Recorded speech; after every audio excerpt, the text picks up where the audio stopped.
6800, 6990, and 6878. We'll start off with 6800. This hybrid is, of course, in the Smart Stacks also. It's going to have a little bit shorter stature. If you can tell, the leaves aren't quite as wide. This is one that I've moved into my operation where I'm going to put cover crops. It's worked really well, and it's got real good yield. It's something that we can put out there that we're not going to see a yield drop in, but then we do have that shorter stature and real nice health package and a real fast dry down, that's what we're looking for with the cover crops also. So 6800, that's kind of where we've been placing that and looking at putting that into our lineup. If you want to move down to 6990, this hybrid, of course, Smart Stacked rib. A lot of you guys have planted 8063. This one's going to be a real competitor, and I think really going to outdo our 8063. It has a lot of characteristics like it has that big girthy ear, real deep kernel, really large kernel. You can just look at the ears and tell how massive and big that ear is. 6990, it's going to have a real good fall appearance, and it is going to be one that, just like 8063, it's going to respond to our high management, fungicides, all that. It's going to respond really well to that. Yeah, I just might add, I've been doing plant height notes. I've been in corn quite a bit here last week, and I've got a couple of picks of the litter. This is one of this is a new item, so I'm very interested in it. This is brand new this year. Yeah, really a showy hybrid, and as you said, the girthy ear is pretty impressive. It is. It is. Okay. Our last one is 6878. This one I actually held off. It was new introduction last year. I actually held off planting the plot. Randy made me held off planting it, waiting for this hybrid to come. I put it in my plot last year, and it was right up in the top 3. It done very, very well. It didn't beat the 113 days, but it did do very well. And there again, it's very good in stress situations. You can see it filled all the way out right to the tip, and it's pretty consistent as you go in there on that. You know, real low green snap. Another hybrid that's got real good health, but it's going to be one that we're going to want to put, you know, kind of in our better soils. It'll respond a little bit better to that. So. Just to reinforce the green snap tolerance on that, or resistance, seems to be quite good. Yeah. I have a very good friend that planted several of the hybrids, and this one I don't think there was a snapped. I don't think there was a snap stalk in the field. We had other hybrids that probably went 30%. One thing about 6878, it really hides its yield. You know, some people walk this time of the year and they say, I don't know about this one. Don't let that deceive you. It puts its ear deep into the base of the stalk, and it's a yield hider. Yep. But not when the combine runs. Okay. Okay, the two hybrids I'm going to talk about today are 8023 and 8063 110-day hybrids. I'll start with 8063 because it's kind of part of the family. It's been around for a while. It's a tick taller than the 8023. I think the 8023 is a medium short, and they call 8063 a medium. Both hybrids have great vigor, emergence, and drought tolerance. The 8063 was a go-anywhere hybrid. It's just an old workhorse that we're trying to slowly put to pasture. The 8023, on the other hand, probably what sets it apart is consistent ears and the great test weight. 8023 does the best from east central Illinois to western Indiana. If I was to say the 8023, it's not going to be your MVP, but it's like a grinder. It's like the baseball player that's always there. Not quite the MVP, but there every day, there every year, It's just going to be a consistent hybrid. No, not yet. All right. I've got the next three hybrids, 8110, 8141, and 8145. 8110 is a new release for 2014, and this one we are really, really excited about. This 111-day hybrid is a smart stack. It has incredible roots and very, very good stalk. It's going to be there through the entire combining season. The other thing that we love about this hybrid, as Randy alluded to it earlier, is the variable soils. This hybrid can go on just about any type of soil. And it's not going to get that real obnoxious tall corn in areas where you get that lots of growth. It's going to still have a lower structured, it's a lower structured plant with medium ear height. The last thing that I would love to tell you about is our research in 11 and 12 showed that this thing came to the top.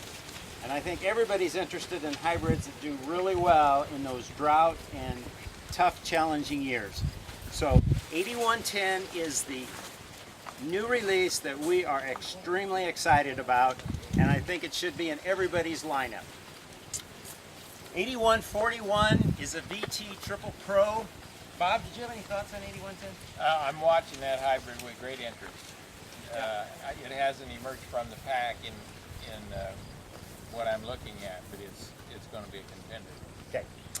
8141 we're starting to move away from. It's a VT Triple Pro that was not able to move into a smart stack, and the message that we're getting from all our customers is we want refuge in a bag. We want to simplify your life, and so we're trying to do that as much as we can. But that makes a little problem for the next hybrid that I'm going to talk about. 8145 is a GT 3000, so you still need a structured refuge with it. But if you're going to give this thing a term, you're going to call it Mr. Consistent. This thing will be there year in, year out, good conditions, tough conditions. It just does what you ask it to do consistently. But again, I have to remind you that it is not available as a smart stack. Yeah, this hybrid I fell in love with a year ago, and I'm still in love with it. In fact, on the way over here, I called the genetic supplier to see what the status of it was. They're going to go to Duracade, and this is a candidate. They're going to put it on the male side, and they've got a souped-up female, so they think they're going to bring new life into this hybrid that it deserves it. It's a good hybrid. I really like it. It's so consistent. Yeah. Okay. I'm going to talk about the next two hybrids, 8220 and 8301. 8220, 113-day hybrid, available in smart stacks as well. Will be in smart stacks. It's a semi-flexible ear hybrid. Populations can be 32 to 34,000. We can get them up to 36,000. An excellent choice for corn on corn. One that's got excellent stalks and roots to it as well. One that has a very good health package all the way through with a very good stay green package throughout your harvest season. One that'll stay extremely healthy for you. One that's got the excellent emergence out of the ground and very good early season vigor as well. 8301, 114-day hybrid for you. Here is one that's got a great top end yield to it with very good test weight. Another very good healthy type of hybrid. One with very good early season vigors to it as well. It's a go anywhere hybrid. It can be on your poorer soils, your heavier clay soils. It can go on your silty clay loam soils as well.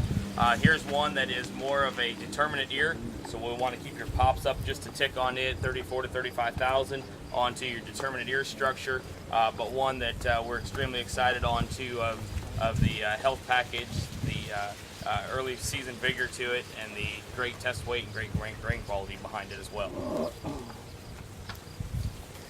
Bob, anything on those?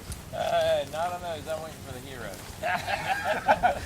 And of course, they left the Indiana person to do the hero. I'm going to be talking about 8330 and 8388, 112, 113-day corns. Both of these This is a semi-flex. This is more of a flex steer hybrid. Both of these are very, very good. They can go across your farm, any soil types. They are a medium and a medium short type of hybrid, so they're not going to be a super tall. You're not going to have to really necessarily worry about any green snapping. They both have very good early vigor. Bob, I think you like this one a lot, don't you? I like them both. I'll tell you what, if you slept through the entire tour, wake up and write these two down. They were the top 2 in my plot last year. Was these 2? Look at their. These were the top 2 on a lot of plots last year. Yeah. Suggest to use fungicide from the 8388. Both of them got good stock quality to them, good roots. They're just kind of a must-have on your farms. The 8330 is like sexy. It is sharp looking. The 8388 is not a beauty queen, and you're not going to fall in love with it because it's gorgeous until the combine starts popping those huge ears into the head. And they're long, and there's lots of them. There's lots of corn on that long cob. Don't go in with a worn out feeder house chain. I'll vouch for that. It sounds like boulders going through it. Where, Bob, on those 2 hybrids, if somebody's wanting to step up their populations a little bit and look at on their own farm, some benefits from that, where do you think a person can go with these as long as they're, feeding them their groceries the way they need to be taken care of?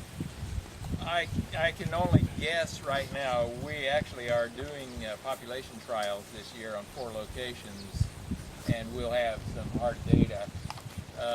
My gut feel is I probably wouldn't push them past about 34, 36,000 on good situations. I don't think they need a lot more than that to maximize yield. Flex. We have them at 36,000 on our farm, and they look really good. What's this plot planted at? When was it planted? What's the population? 34. Pardon? 34. 34. 34,000. And it was strip tilled. But like John said, in the tent, and John, I really appreciated those comments that you made. You have to keep this corn fed, don't you? Yeah. You need to maximize when you're all the way through the season. You're going to push 36,000 with 113-day corn. Don't just blow some nitrogen on early season and think you're done. You got to keep these things fed. So. One last comment on the 8330. We introduced that last year as a Triple Pro. This year we're able to be moving it into a Smart Stacks rib, so we'll be making that transition. The other really exciting thing was we had, I believe, in excess of 100 comparisons of the Triple Pro versus the Smart Stacks last year from yield data, and I believe the Smart Stacks was 5 or 6 bushels better. It was significantly better than the Triple Pro. So all the yield data and all the test plots we're talking about how they did last year was all Triple Pro, and the conversion we're finding even a better pop out of it.